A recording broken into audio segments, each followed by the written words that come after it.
Hey, welcome to our Dead Talk, the place where we discuss all shows and comics within the Walking Dead universe. I'm Colleen. And I'm Jeremy. Today's podcast will be discussing The Walking Dead Season 1, Episode 2, titled Guts. Here's the plot for today's episode. Rick unknowingly causes a group of survivors to be trapped by walkers. The group dynamic devolves from accusations to violence, as Rick must confront an enemy far more dangerous than the undead. Its original air date was November 7th, 2010. Before we start, we want to give a big spoiler warning. We will be talking about the entire episode during this podcast and may even reference something from another point in the show's entire run. So there may be spoilers sprinkled in throughout our episode. You have been warned. Welcome back. Woohoo! Well, we just watched the opening for Walking Dead Episode 2, titled Guts. For Season 1. Call pointed out that she loves how a lot of shows, oftentimes they start off with like some kind of music in the background, but we're just left with the sound of summer. You got the bugs and everything like that, and we're panning through the survivors group with Dale on top of the RV, just making sure that everybody's watched over. He's like the Papa Bear. He is. He's a good character. He is a good character. He does get to be a little much sometimes. Yeah, a little bit. But I do overall, I really enjoy Dale. They did him dirty. Yeah. Next season. But the opening shot was just a real long shot of Amy's butt. Yeah. Yeah, and Jeremy mentioned, I wonder how the actress felt knowing that this scene was going to happen. Like, are you cool with us just pretty much your butt being almost the main focus of this shot as we're It's like panning a full through? minute of just her butt I walking know. through the scene. Right? And then they mentioned, how do you tell if the mushrooms are good to eat or if they're poison? Mm-hmm. So there's one surefire way that she knows, that Lori knows of. And I would take that as you eat it and you die, right? Yeah. Or at least get sick. Yeah. Now, I'm a mushroom guy. Very much so. I love mushrooms. I love foraging for mushrooms. So I know a fair amount. But even if I don't know what a mushroom is, usually I know that I'm like, okay, this is probably not deadly. I know 2 deadly mushrooms that are in this area, maybe 3 that are really toxic. Everything else is either edible or it could upset your stomach at most. Mm. So as long as they're not picking those deadly ones. That'd be bad if they made a whole batch of it should be something pretty with good. that, though. Yeah. Well, I know that's one of our big spring, summer, and fall activities. It's going for hikes and looking for mushrooms for Jeremy. And I'm always thankful when he's not sure about a mushroom. He'll do certain tests on the mushroom to check for the spores and just whatever type of pattern it leaves. Spore prints you always make. Spore prints. You check multiple different sources. You try not to go off of one source. And if I'm really not sure about a mushroom, then I don't mess with it. Yeah, which I'm thankful for. But I usually go for the easy ones anyway. There's a lot of easy to recognize mushrooms that I just feel are super easy. But we're going on about the mushrooms. I'm sorry, I got excited. I do love mushrooms though. Well, one little thing, and then we'll get off the mushroom topic. If you're interested, there is a mushroom book that Jeremy really likes to reference, the Audubon book. Oh yeah. Is that just for our area, which is northeastern Pennsylvania, or is that It's for the whole U.S.? of the Northeast. Oh, okay, so Yeah, Northeast U.S. Yeah. So they must have another one for the West Coast. Probably. West Coast mushrooms. Yeah, I'd have to look into that because I only know about like generally mushrooms in our area. Who knows? There's probably some really interesting mushrooms in like China or Japan. Yeah. So back to The Walking Dead instead of mushrooms. Yep. Now we're going to the part where Lori walks off into the woods and she tells Dale that she's going to be going out and to keep an eye on Carl, and Dale does his usual Papa Bear thing and stay close, stay within shouting distance, and I'm thinking, I'll come running. Oh, she's going to be in shouting distance. Although she doesn't want to be too close to the camp. Uh-huh. See, this type of stuff always would terrify me, like having unprotected sex. Now, we don't know for sure if they're having unprotected sex. I mean, kind of seems like it see moving him forward. open up any kind of package. Yeah. Unless she's on some sort of pill or something like that. Mm. However, that would terrify me to be pregnant in this type of world. Yeah. Obviously, we find out that she was not. Well, if she was on the pill, it didn't work. Yeah, what if they did use some sort of contraceptive device that it didn't work? Yeah. I always wonder, like, in this type of world, there are walkers everywhere, and it's terrifying and stuff. Why did Shane have to grab her and put his hand over her mouth like that? Like, if she had a knife or if she was, like, ready to fight, he could have got messed up. Oh, hell yeah. Definitely. But, of course, it's just a playful little thing, and then she's, like, freaked out for a second. You can see the fear in her eyes, and then she realizes it's Shane, and it's like, oh, You turd. The foreplay. They have her starting to take her shirt off, and then they show the necklace that she's wearing, which is a locket, and then it has what we assume is a wedding band. So I'm assuming it's Rick's wedding band because it looks like a guy's wedding band. Mm-hmm. And she takes it off, but she has like that hesitation, and just she's probably thinking like, I'm a little. Which now that I'm thinking about it, it's a little odd. Maybe he didn't wear it to work. But he didn't not. But why didn't he have it on at the hospital? And Shane wouldn't have taken it off him. I don't think he would have thought, like in the commotion, I don't think he would have thought to take the ring off of Rick. Yeah, we'd have to look in the first episode again and see when they're in the patrol car if he's wearing it then. Because if they're having problems, maybe he didn't want to wear it. Maybe they both kind of decided to not wear it. Maybe. Or maybe with him being in the hospital, maybe Lori decided to take it off of him because sometimes they say not to really have valuables in the hospital room, especially if he's in a coma. We'll go with that. Somehow it was removed from him. But unless it was on him and maybe Shane did think to get that for Lori. Yeah, maybe. I don't know. I don't think so. But either way, I do wonder if it's going through Shane's head. But either way, the thought didn't last long in either one of their noodles because things progressed pretty rapidly there. Yeah, it got pretty hot and heavy there. Yeah. Then we rolled into the intro. One of the best intros known to mankind. Oh, yeah. We're back to the city. We're back at the aerial shot that the first episode ended on. Mm-hmm. And now we're panning back down towards all the commotion where Rick is stuck inside the army tank. Getting more help from Glenn. Thank God for Glenn. One of the things, I mean, he did wind up telling him, I think, the left side of the tank or the right side of the tank. But when Glenn was telling him that the one street on the side of the tank, in my mind, I'm like, which side of the tank? Me too. I was thinking the same thing. But I think he did tell him either the left or the right side of the tank to run on. I would want to make sure, though, I had all of my questions answered before we headed out of that tank, though. Yeah. Because once you're out, you don't have any more time to figure it out. And also, he probably left his walkie because it was attached inside the tank. So I don't think he actually had a walkie. So once he got out there, he was flying blind. Yeah, exactly. And then he was shooting. If he picked the wrong alley. That's what I was thinking, too. I'm like, how does he know he picked the right alley? Yeah. And I think that the bald walker that was on top of the tank, I think that may have been the walker that was also inside the bus with my favorite walker. He might have been. He get chopped in the face. Yep. That was a good little scene, too. It was.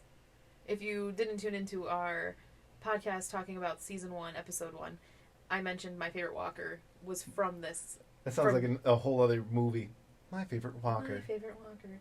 But that he was from Season 1, Episode 1, and he was in the bus, and he had the chin-length hair, and he was in the suit and everything, and he was in the city. He's my favorite walker, and I think that's where that bald one was with him. Yeah. He looks a little bit like Kevin Bacon, if he were a walker. I can kind of see that. Just a little bit. Going back to the tank, Jeremy and I are kind of surprised he grabbed the grenade from the one shelf in the tank. We know later on he ends up using it, a couple episodes from now at the CDC. It is kind of interesting that he didn't use it then, because that would have been the ideal time to use it and throw it at far distance and then use it as a distraction. Yeah. Depending on how crowded they were, I would have thought to throw a grenade in the middle of a group of walkers in the direction that he needs to go, if they were in that direction, blow them out of the way and then run through the gap. Although, or are you thinking about throwing it in the opposite direction? Yeah, I was thinking and opposite distract direction to distract them. Yeah, that would work too. Knowing what we know about the walkers now, they go to where distractions are, or not where distractions are, but they go to where fires are, or if there's a siren going or something like that.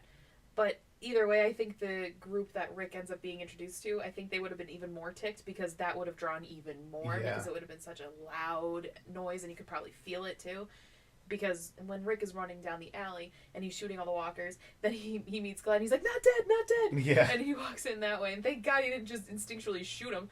And then they start climbing up that fire escape ladder. Yeah, fire escape. And part of me is like, oh my God, can you imagine if Glenn's backpack got stuck? Because there wasn't that much space there. That would have been scary. He's like, I can't get out of here. Yeah. Rick would have been like, I don't know. Yeah, maybe. I wonder if Rick could have climbed on the outside of that cage. Maybe. But anyway, they made it up. Yeah, they made it. That was a tall one, tall building to get up to. Yeah, but we finally get to meet Glenn. Yes. Glenn's one of our favorites. Mm-hmm. We get up to the roof, and that's when Glenn, I guess, walkies to his other teammates or his other people, and says that they're out here and they kind of brought a couple geeks. So Glenn is calling them geeks. Yeah. It's funny how we hear all different terms. I always just instinctually go to walker. Yeah. What did Morgan call them? Did Morgan use it? I think he called them walkers. Walkers. I think he called them walkers.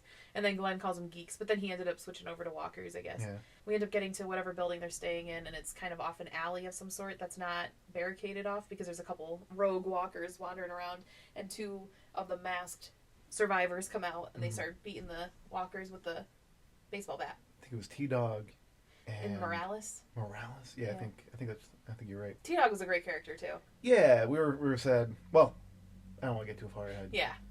Because, But, yeah, T-Dog was a great character. We got to see him at Infect Scranton. Mm-hmm. That was cool.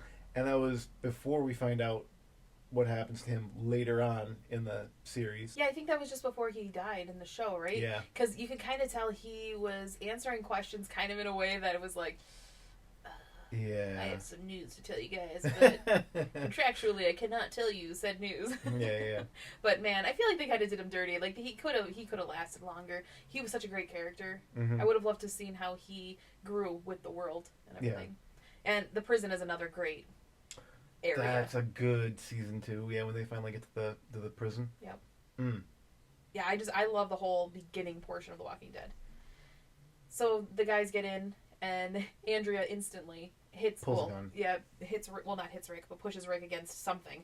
And I was trying to pay attention if the safety was on. I couldn't really see, because I know later in the episode, Rick says something about, well, just so you know, your safety was on. Yeah. But I couldn't see it. Everything happened so quickly that I couldn't see where the safety was on. That's when they mentioned that all the gunshots brought more walkers, or they're going to bring more walkers, and then they go out to the department store. You just rang the dinner bell. Yeah, and then this is where we were talking about where they had the walkers like lifting this huge rock to try and break through the glass. Which is very out of character for the walkers, especially throughout the majority of the seasons.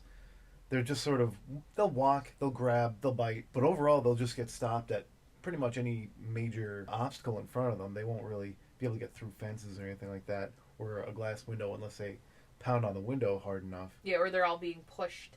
Yeah. Like in just the body weight. And then they just flump in there like just fish out of a net. But but this was this was different because it was interesting to see them actually pick up rocks and use it like a tool. Then we hear more gunshots, and that's when we're introduced to we're introduced to Dixon. They just call him Dixon at this point. Yep. And he's kind of like a rednecky kind of character. You could tell he's very racist by a lot of the things he's saying, and I don't want to repeat the horrible things he's saying, but if you watch the show, you know what I'm talking about. Rooker. Michael Rooker? Michael Rooker. Yeah. Mary Poppins, y'all. Now, Michael Rooker, I always remember him from Mallrats. And he... If anybody's ever seen Mallrats, you know some of the scenes that I'm thinking of with Michael Rooker. There's involving a chocolate-covered pretzel, and or the earlier scene where he's just fighting butt naked. I don't know, he like whips off his towel real quick, and we see Michael Rooker's butt. No, my gosh. But funny movie. Michael Rooker's great. I'm a fan of Michael Rooker. Yeah, me too. He's good. Then there's an altercation up on the roof with Dixon, who we don't know who yet, and he's up on the top of the building shooting the walkers, just creating more noise, creating more problems for the rest of the group, and we'll see that's sort of his that's his whole shtick. Pretty much just being a problem. And it's still early in the apocalypse. We aren't too well versed in it yet, in the sense of like, conserve your ammo. But really, I mean, in all situations, you really should conserve your ammo anyway, and especially in this type of world, you need to conserve your ammo. So him just randomly shooting like that, like, I understand it could be considered to be target practice also, but I mean, with being him, he's just being a turd. There was no point to it. No. Yeah, he wasn't helping anybody. No. He was just blowing off some steam. Looks like he might have been high on some cocaine anyway. So. Oh, that's true. He was, because Rick kind of... I'm assuming it was cocaine. That's the kind of the gesture I got when he kind of looked at his nose, or like hit his nose, when Rick kind of hit Michael Rooker's Merle's nose. So many names. So many names, I can't keep all straight. Rick ends up handcuffing him to a pipe up on the roof. Yeah. And we'll see how that starts playing out. Rick and Morales, they start talking, and he's like, "You're not from around here, huh? And where are you from?" He's just like up the way a little bit. Yeah, he's being very vague. Like, I don't know why he didn't say like what town he's from. I forget what town he is from. And it's interesting because I was thinking too, he just said when Dixon was saying like, oh, well, like, you're a cop, you're not going to shoot me. And Rick basically says, I'm just a guy looking for his wife and son right now. Mm-hmm. And it's almost interesting, it's kind of interesting how it would have been different if he said, I'm looking for my wife, Lori, and my son, Carl. Yeah. If everyone would have been like, whoa, wait, we know them, Yeah. It would have been cool if it played out that way. But no, he made it a good threat. Yeah. And it was still vague. God, I love Rick. So, they're trying to get out of the building. Mm-hmm. And I think this is when Rick explains, like, well, what if we go underneath the streets? What about the sewer system? And we get this great scene with Glenn talking to the rest of the group. I don't know if you want to talk about it. Oh, go ahead. It doesn't matter. Oh, no, I just wanted to say that it seemed like Glenn was a little bit afraid to speak his mind. He seems like the kind of character that maybe the rest of the characters kind of lean on, but I don't want to say look down on, but maybe don't see as a leader necessarily. He's kind of the go-to guy, but we see a big part of him show up where he definitely could have been a leader. Oh, hell yeah. And I mean, he kind of does become a bit of a leader towards, like, as the show progresses. I really like this part where Glenn just completely took charge of the situation. It's like, because he's like, yeah, this has to be the spot because I've been in and out of this building so many times. This is the only place I've found that goes down. And then everybody kind of looks at him like, well, dude, you're going. And he's like, oh, son of a bitch. Yeah. But he's like, and I do like that he mentions, he's like, you know what, I'm always in and out of this place on my own.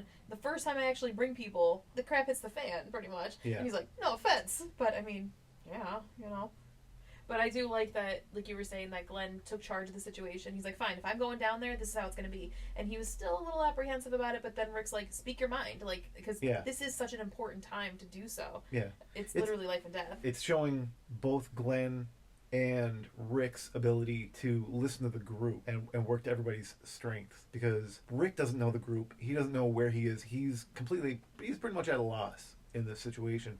So he's going to listen to everybody else. And Glenn knows the group, and he's able to delegate the work to the people who are best suited to do the job. Because I even like that Rick pretty much volunteered to go down with Glenn, but then Glenn's like, no way. He's like, I see the way you shoot. You're staying up here, and you're keeping an eye on things. Then he said Andrea has the other gun, so she's staying with Rick. Then she says to Moranis. Moranis is going with Morales. him. Morales. He's going with Glenn down in the sewer. And Jackie? Yeah, Jackie. She's just going to kind of keep watch and yell if anything happens. Yeah. And then that's it for who's down in that nook. So Glenn starts going down the hole with Morales. Mm-hmm. So now the rest of the group, they're kind of going to their job. And Rick and Andrea go out into the department store section.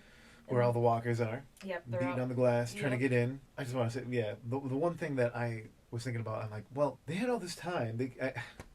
Again, being a critic, hindsight and all, you know, we're outside characters watching it, and we're like, do this, do that, whatever. They could have been like blocking the windows, either trying to fortify the windows to make sure the walkers couldn't get through the windows, or like if they just blocked off the windows with newspapers or any kind of paper or fabric so that they couldn't see in. I wonder if the walkers would have lost interest.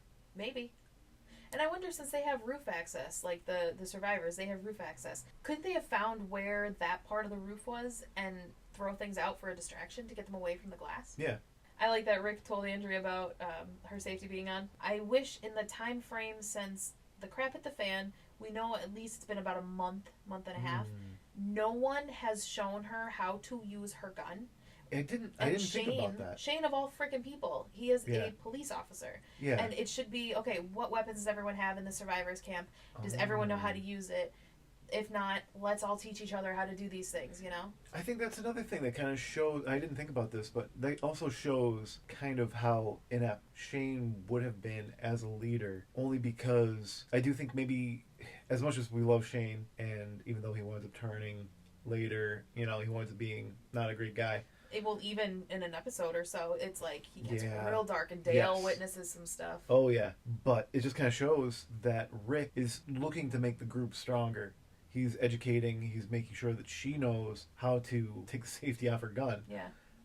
Shane has been with them for a while now, and I think he's kind of trying to protect himself for the most part. Like, he did say that Lori and Carl are his main objective. He's not really thinking about the entire group. And I wonder, too, if in a way, maybe Shane is a little sexist because remember the first episode, he's never met a girl that could turn off a light. That's to me, that's very much like you view all women the same way. That women can't be different kind of thing. Yeah. And I don't know, I don't want to tick anybody off. And then going back to this episode, or I think, no, maybe it was the first one, when Rick first was using the walkie and we saw Shane. That's when Shane was introduced as in the survivors group. And even Lori, she's a very independent person and she's a very tough woman. Yeah. And she was even saying, I will go into the city and leave the signs. Give me a car. And she's like really ticked about it because it's like the way she says it is very much this is an ongoing discussion or an ongoing argument that she's been having, but no one will give her said car because even Shane was like, I told you already or something like that. So to me it seems like Shane is just trying to control the group, whereas I think like you already mentioned, Rick is trying to, when we get him more involved with the group and the survivors, he tries to encourage everyone and make them all stronger and make them all work together, whereas Shane is just kind of like, no, this is the rule, this is what it is. Yeah, I like that. Going back to the safety off conversation, Jeremy kind of mentioned the look that Andrea gives to Rick. Is that kind of like a, ooh? It was like a, oh, yeah. I felt like maybe a little bit of a doll eyes or I don't know if it was. Because she was there when he mentioned my wife. My wife. And I do feel like she would respect that he has a wife. Yeah, but again, he did just say like I don't think those rules apply to the looting. Yeah. To the looting, but she could have taken that any other way. Like, she's like she in her mind maybe she's thinking, okay, a lot of rules that we lived by back in the old world, maybe they're not applying anymore. Although when that eye look though happened, that was before the looting comment. That's true. So I don't know, what do you guys think? Do you think that Andrea was kind of like, oh, to Rick? Or do you think it would just happen to be like a look of, wow, thank you for showing me that, like no one else showed me that kind of thing? Because I don't know, there's a lot that look could signify. Yeah, maybe I'm reading too far into it. So we're back up to Merle and T-Dog are up on the rooftop, and Merle is just, yeah, he's slimy. He is. He's a slimy character. And now he's trying to sweet talk to T-Dog, trying to get T-Dog to unhook him, or unhook the chains. After he just said some unsavory things to him and beat the crap out of him. And T-Dog's still beat up. Like, he's like, resting it off a little bit. And he's trying to, like, bargain with him. Stupid. Yeah. I do love that T-Dog sees right through it, though, and he's like, oh yeah, I bet you want me to get that rifle over there, too, so you can shoot that officer when he comes back up here, huh? And Merle just looks at him, and he doesn't say anything, so he gives a little, like, like, yeah, probably, maybe. And then we're back down to the sewer, and we found a section, but it's closed off with rebar, or I would assume that's rebar, some sort of metal stuff. And Glenn's like, oh crap, do you think we can get through this? And I think it was Morales that said, well, even with Dale's stuff, we would never be able to get through it. Yeah, with a blowtorch and a day, you might be able to get through it. And then I think he mentioned the hacksaw. Yeah. Yeah, that would be, it would take a long time. And then they pan down a little bit with their flashlight, and ooh, you see this really creepy walker. Yeah. The scream he made was very spooky. They should have had more. Not necessarily use that sound bite, but that kind of like scream in like the middle of the night. Oh my god, yes. Would have been chills. Like, every time, not knowing where that's coming from. Oh god, yeah. Like you're just trying to sleep, and in this type of world, who knows where you're gonna really sleep, and it might not be the most like the safest place in the world to sleep. It might just be a tent, and just to hear that, I would never sleep. Yeah. I would be making so many tree houses. Oh yeah, I'd be sleeping in the trees for sure. Scary. But he was eating a rat. So poor little ratsies. Yeah. But it's a pretty stupid rat. We got caught by a walker. Maybe the walker was like dormant, like sleeping on the sitting on the floor or whatever, and the rat came too close. But now we're back to Rick and Andrea, and this is when the mermaid necklace situation happens. And when I see the mermaid necklace like in a store or something, I always think of The Walking Dead, and I think of Amy because she gets this zombie, not the zombie. She gets a bad case of the zombie. Oh, we got a bad case of the zombie today. But I always think of Amy and Andrea and The Walking Dead when I see a mermaid necklace because I think of the scene where Andrea gives Amy the necklace. But unfortunately, it's a spoiler alert coming up. Yeah. And we'll see when she actually receives the mermaid necklace. Yeah. And this is also when the walkers break through that layer of glass. Yeah, the guy with the brick finally breaks through. Did he get through he didn't get through the second? Not yet, but they're in that big like foyer area, so there's only like one thin layer of glass left. Yeah, it's not gonna take much longer. No, I do like in scary shows and movies, and they have done this like later on in the series of The Walking Dead. I'm pretty sure too. Obviously, this is a department store, so it's expected to have like mannequins all over the place. But it is kind of spooky because it's like, ooh. Yeah. Oh yeah, you just yeah. see, Out like, of the a corner of your figure. eye. Yeah. It would have been great to have like a dormant walker in there, and everybody just talking, and just seeing a walker in the background in the department store, and they didn't realize it because they just assumed that it was a mannequin. Whew. That would be crazy. I love that you can kind of subtly hear the thunder rolling in. A little bit of foreboding. Yeah, because it's a huge. If you've watched the entire episode, this thunder is a huge part of how things go crazy with this episode. Obviously, the whole name of the episode is Guts, and we're getting to the point where we find out why. They're talking about a construction site, and then we go inside, and we're in that alleyway that we kind of mentioned earlier, where they were bashing in the walkers with the baseball bats. Yeah. And we start using those bodies now, or at least one of them. Rick does mention, like, how do they know? Like, how they know that we're not other walkers. Was it Andrea? Andrea, yeah. Who mentions that, the smell? It's pretty distinct. Or was it Glenn? Glenn might have said the smell. One of them, yeah. And then Andrea points out, like, yeah, it's pretty distinct. And that they're dead, we aren't. So there's a bit of a stench. Rick gets the idea. Rick, I never really thought about it, but I wonder if Rick was the first person. Obviously, in the show, he's the first person to do this, but in this universe, I wonder if he's the first person to use walker guts as camouflage. Yeah, because it's very smart. They go through the department store, get overalls, and they all get covered up. They wear rubber gloves and face masks, take the fire axe, and they grab, what's his name? His name is Wayne Dunlap. Wayne Dunlap. They take a second to look at his license and his driver's license. Rick mentions that if he finds his family, that he'll tell them about Wayne. And Jeremy and I are like, did he ever tell them about Wayne? I mean, I'm sure in like the off-camera, off-storyline, it's like to just be assumed that, like, Dad, how did you find us? What did you have to go through to get here? And he'll mention about Wayne and stuff, but that would have been a cool, tiny little detail. Yeah, I think it would have been cool if he just said, hey, let me tell you about a guy named Wayne Dunlap. Yeah. And then, like, they could have just, like, left it at that. They could have cut to the next scene or whatever. And Rick kind of goes on this spiel about how when Wayne died, he had $28 left in his wallet, and how worrying about the everyday worries doesn't really matter now at all. Yeah. And Glenn then mentions that Wayne was also an organ donor. He saw that on his driver's I license. thought that was funny. That was pretty cool. Somebody should have, like, laughed there. Yeah, like, we would have, because we have really dark humor, so we'd been like, ha, isn't that perfect?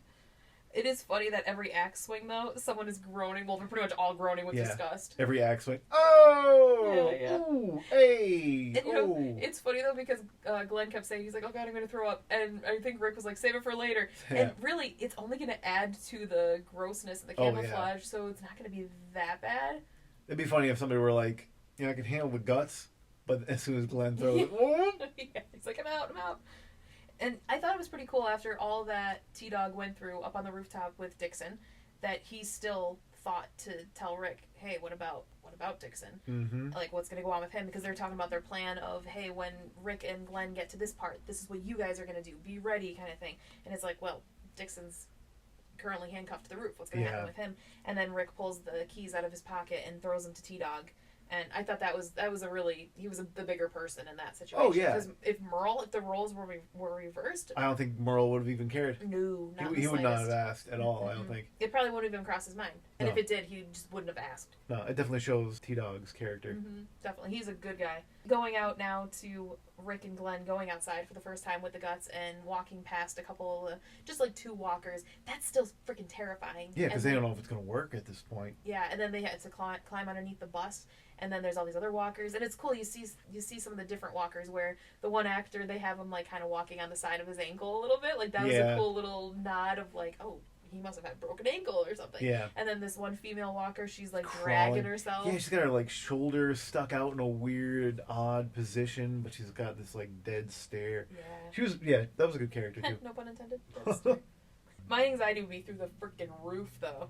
I definitely would have had I think I would have had a poncho on for this and cover up my face too. I don't know. I feel like the less of me that they could see, and as long as I smell like a dead body, I think that would work. I'm a big proponent for poncho. I don't know. I like me a poncho. There you go. Hey, you just like to be prepared, that's all. Yeah. Then, after this scene, the survivors go up to the rooftop, and they're looking in the crowd with binoculars for Rick and Glenn. And this part, it does kind of confuse you, because it did confuse me for a second, where T-Dog is sitting in this almost the same positioning, and at first you only see Morales, Andrea, and Jackie run back upstairs. Yeah. So, in my mind, I'm like, oh yeah, T-Dog was just up there the whole time with Merle. But then I was like, wait a second, how did he get the keys if he was up there the whole time with Merle? Yeah. So, yeah, they had a jump of some sort. Yeah. I wonder if they did kind of change the way they were going to have this play out. Because, yeah, like you said, it seemed like T-Dog was up on the roof with on Merle duty. On Merle duty the entire time. And it looked like T-Dog was sitting there kind of trying to rest off, trying to recuperate from being beaten by Merle. And it seemed like he was there the whole time. But then now he has the key. Yeah, yeah. So. And I do like that Merle was like, oh, you son of a bitch. Yeah. Like, he had it the whole time. I do like, though, that this is when Morales, I think that's when he told T-Dog, he's like, yo, get on the CB and try and get in touch with everybody to kind of let them know, like, hey, be on the lookout, we're coming back. And T-Dog tries, and it's still really staticky, and we go back to the camp, and then you can hear it kind of coming through.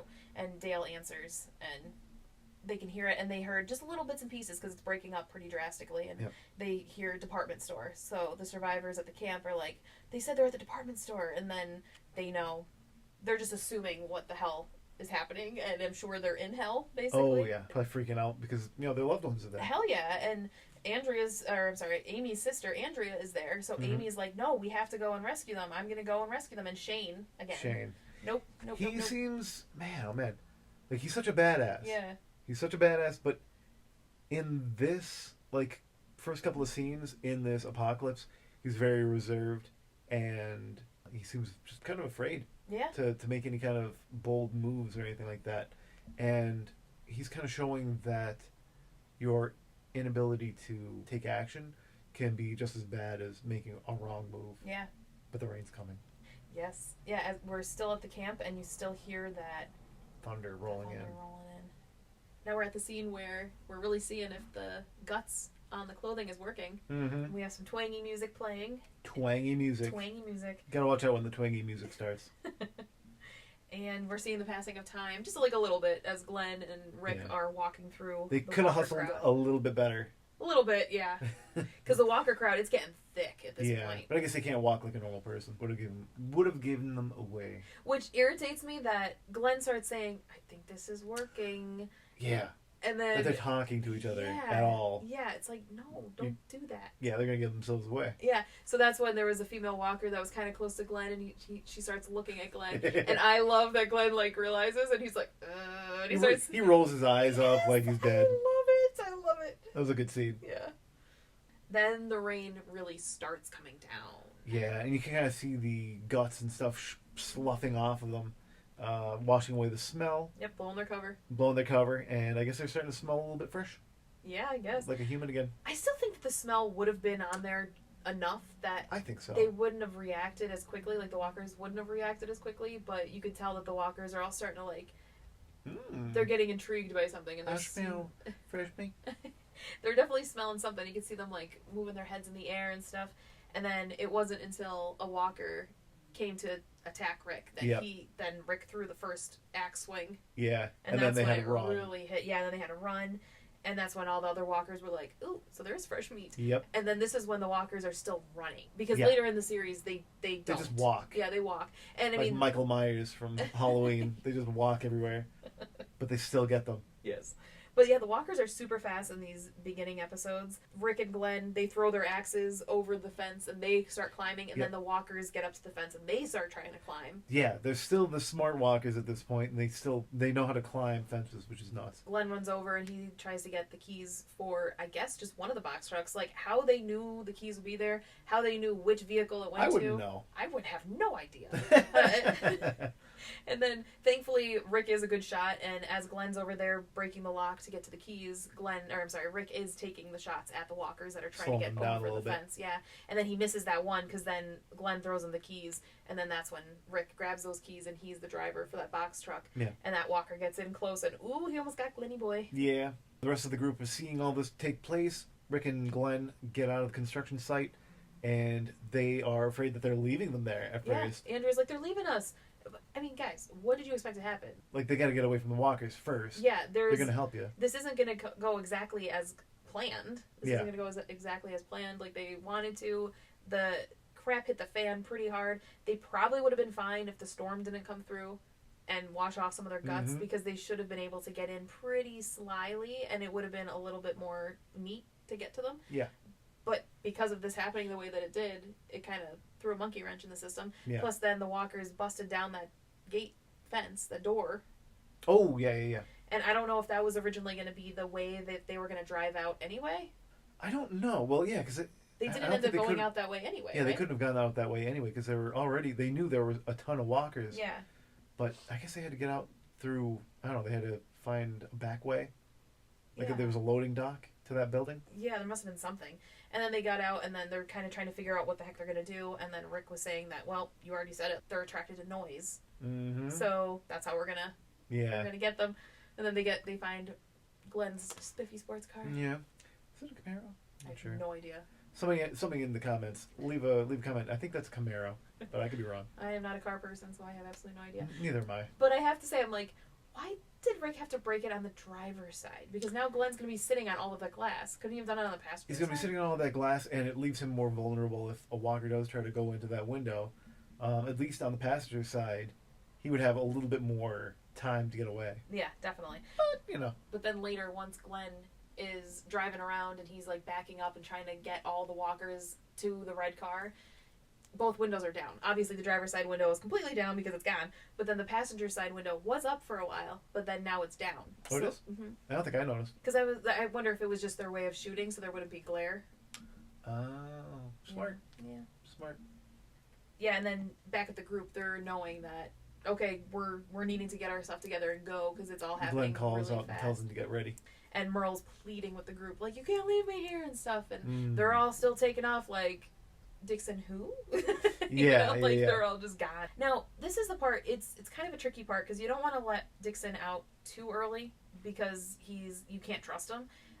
But then when the crap hits the fan, you're not going to have time to get him. Yeah. So it's kind of like, why didn't you get him unhooked before? Yeah, now the panic is ensuing. Yeah, all this commotion is happening. Which leads to what happens. Mm-hmm. T-Dog actually comes back. He does come back to get him. Mm-hmm. Again, showing T-Dog's character. Even though he's scared, he wants to get out of there as bad as he wants to. He goes back, but he trips and drops the key down the smallest drain imaginable. But you know what? I would do something like that. Like, there would be, the entire roof would not have any opening except for one spot, and that's where I would drop it. And it'd be a 1 inch by 1 inch hole, and that's where I would drop it. Where you drop it in, like, a little pile of poo. I'd still grab it, I don't care. No, I'd be like, bro, I can't touch that. I'm out of here. Oh, you're on your own. It's a sign. It's a sign from God. But man, that sucks. And then I don't blame T-Dog because it's kind of like, well, I don't want to stay here. Plus, Merle's not that great as the person. So I don't blame T-Dog for leaving. And then he starts running down the stairs, and then he's like, oh, wait, I can chain it. So that was a good thing, too. Again, he chose to give up. He had the foresight. Yeah, he decided to sacrifice however long that would take to do, which, I mean, when you're in this kind of situation, every second is precious. So it's like, for him to go back and at least chain that and lock it, it gave him some sort of fighting chance. It would have been funny if he got down there and he was like still waiting a while, like, I could go back up and get him. Should I go back up and get him? No. Now I don't know how much time I have. Yeah. So then after that, he continues down the stairs and he walks through or runs through that department store section that they've been showing us a lot. And that's when they're inside now. Yeah, they broke through that he sees them actually bust through and finally come in. Now the pressure's really on. Oh, yeah. Yeah, the other survivors, so we have Andrea and Jackie and Morales, they're waiting at that loading dock section to open up that door in the back for Rick to back up into. And it just seems like, oh my God, all this stuff is happening all at once. And then T-Dog's yelling, don't leave. And he's running, and he thankfully gets there just in the nick of time. And they open the door, and Rick's at the back there, and he starts like throwing duffel bags in, and then he runs back up to the front to get to the driver's side. And everybody starts throwing themselves in just in the time for the walkers to come to the end of that area.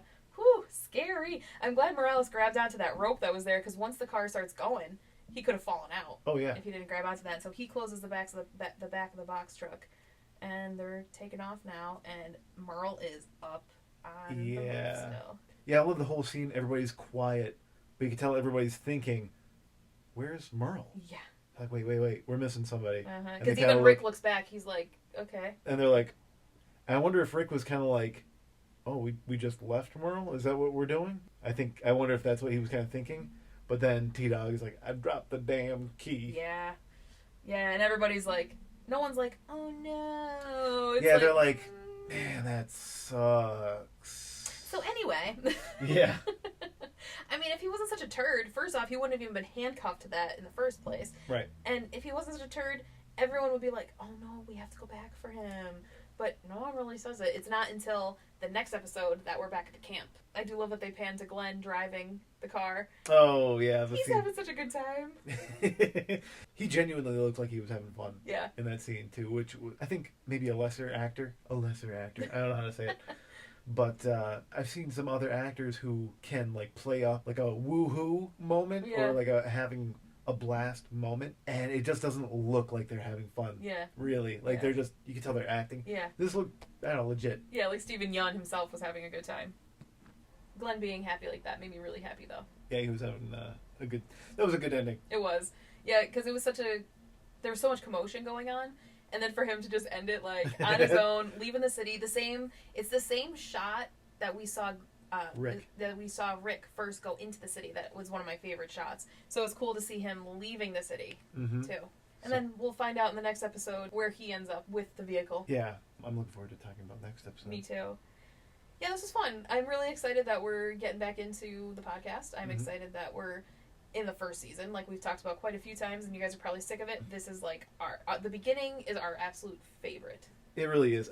I'm a fan of the franchise as a whole, but I'm also a little bit of a critic. Yes. And I definitely I think they did drag it on a little bit too long. I think they might still be dragging it on a little bit too long. I think they probably could have, I don't know what I want to say. I'll think about how I want to word it for next time, but I think they could have ended on maybe a higher note instead of trying to drag it on as long as they did. Okay. So you don't really agree with them having like the Dead City spinoff and the Daryl Dixon spinoff and the Ones Who Live? I don't know. Some of them were maybe unnecessary. Okay. Now, I do think that a lot of them, they do have a good backstory, and there are little tidbits that it's like, oh, that ties into the main storyline. Yeah. I do find that when Jeremy and I were first starting our podcast, we started it with the final season of The Walking Dead, which obviously was the flagship, which was our favorite and all that. And then we started veering into talking about the Daryl Dixon one. I do find that we were having a bit more of a difficult time being consistent with our recording of our podcast for that. We both really enjoyed it, but it wasn't like the original Walking Dead. Yeah. And I think, too, because I get a little hung up on the different French words that there are, and I don't want to mispronounce it, so I think I just get discouraged, and I just, like, say, okay, I'm just not going to say it or whatever. Because I don't want to insult anyone, you know, if I can't pronounce it properly. Oh, I know. I'm definitely butchering the pronunciation of it for sure. Yeah. But just in general, I love The Walking Dead. The beginning is our favorite. Obviously, we keep talking about it, and we're rambling a lot about it. But the character development is fantastic. Mm-hmm. Just the vibe of everything is fantastic. I don't know if it's just the newness of it, too. Yeah. Well, the newness of it was amazing, but look how much we love it still. Like, we still love watching the first season. I don't know if I'm going to have the same passion about watching, like, the other spin-offs. I do wonder if there's a lot of controversy behind the scenes and with, like, directors and different writers and whatnot, and I think a lot of Walking Dead fans, they do get hung up on that too, where they might not like a certain writer, they might not like a certain director, but I think there were things that happened behind the scenes with the beginning. I believe he's one of the directors and creators of the show, because the creator of this whole series is Robert Kirkman. He did the comics. But then Frank Darabont was the one that discovered the comics and pitched it and really got it rolling and everything. And I feel like it was a lot of it his vision of how to get it from the comic to the screen. Yeah. And I do feel that it kind of suffered once he left. Yeah. And I do know there was some controversy of why he left. There was a lot of drama between Frank Darabont, and I know the woman who plays Lori, Sarah Wayne Collins, she really backed up Frank Darabont. And I believe John Bernthal, who's Shane, I believe he also backed up Frank Darabont. Mm-hmm. I don't want to speak... Oh, and I think Dale, too. Oh, I think so. Yeah. His name was Jeffrey McCann or McGunn or something like that. Sorry. Either way, the actor who played Dale, I believe he also had Frank Darabont's back. It just seemed like something... I don't even know what exactly happened. We'll have to research that again. I know years ago I remembered what happened, but then, adult responsibilities get in my brain and then you forget all these things. But I do wonder how it would have continued on if it was just Frank Darabont. Jeffrey Demune. That's what it is, okay. Yeah, if we're pronouncing that correctly. Gotcha. I'm pronouncing it Demune, but it might be Demun. I don't know. And then speaking of Frank Darabont and a couple of the other actors from here, which we have yet to meet Carol. We'll be meeting her in the next episode. Ooh. She is a top-notch character. She does irk me a little bit later on in the series. Every once in a while, she does get to me, but it was towards the end of the series. And even now in the Daryl Dixon show that she's in there, there's some things that she does that I don't really agree with. Yeah. But just to see how she grows as a character from what she is when we first meet her to... Ultimate badass. Holy God. She, spoiler alert, gets them out of Terminus. She saves them from so many things. One of my favorite parts was when they get to Alexandria and she's taking off all of her weaponry and she's acting like, oh God, I can barely hold this huge gun. And like, here you go. I love how Rick looks at her like, what the heck is going on? But he doesn't say anything. He doesn't say anything because at this point they all know each other so well. And Rick knows, like, okay, Carol's playing some sort of angle and I'm not going to blow her cover. So just let her do her thing. But I can't wait to continue seeing more of the characters and rewatching this. Yes. This is like my favorite part. I was really looking forward to doing this with the first season. Yeah. So on that note, we will end this episode. This is just episode 2. It's episode 2 of season 1. Guts. Yep. But yeah, tune in for our next one and we'll talk about the next episode to come, which is episode 3. Join us for the next one where we talk about the next one. Yeah, and join us for the next one after that. And the next one after that. Just keeps on going. Yeah. Very. But just let us know if you have any suggestions for things that we can talk about, that we can add to our podcast. If there's things that you want to ask us that we can answer in the next podcast, we gladly will. We really want to get more people interacting with us because, again, we love The Walking Dead. We want to talk to fellow fans of The Walking Dead franchise and kind of get more out there with everybody. Yeah. So thanks for listening. Bye. Thanks, everyone. Thanks for tuning into our Dead Talk podcast as we discussed The Walking Dead Season 1, Episode 2, titled Guts. Tune into our next podcast where we'll discuss The Walking Dead Season 1, Episode 3, titled Tell It to the Frogs.